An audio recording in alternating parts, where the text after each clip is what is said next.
But as he looked around, he saw no one left to conquer. The world was already on its knees. He stood alone in a sea of ashes, his blackened eyes searching for a way out, but there was no escape. The mark on his hand burned. It pulsed with the rhythm of his heartbeat, a constant reminder of the curse he carried. The devil's voice came to him, soft and persistent, urging him to finish what he had started. But in the depths of his soul, Victor could feel the last remnants of his humanity screaming for freedom. The final decision. Victor stood at the edge of the ruined city, watching as the last remnants of humanity fought against the darkness. They were desperate, scattered, and broken. But there was no hope left for them. The devil's influence had already taken hold, and now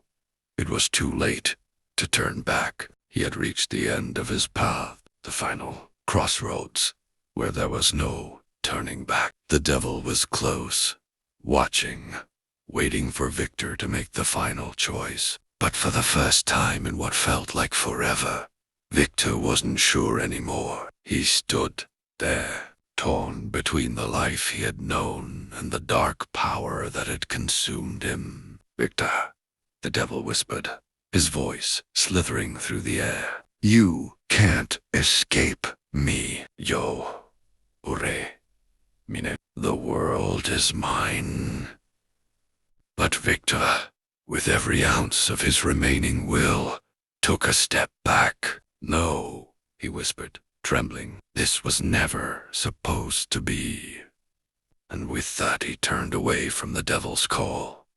Vanishing into the darkness, Victor ran through the darkness, the sounds of the devil's whispers chasing him, his footsteps loud in his ears. His breath came in short, sharp gasps as he navigated through the ruins of the world he had once known. The earth seemed to tremble beneath him, and the sky above was filled with clouds of smoke and ash. The world was unraveling, and he was the one who had set it all in motion. As he ran, memories of the past flashed before his eyes, of the life he once had, the man he once was. For a brief moment, he wondered if he could still escape. The devil's grip on him was far too strong. The curse that had taken hold of him was too deep to ever be removed. The devil's claim. Victor stumbled into an old abandoned church, his heart racing,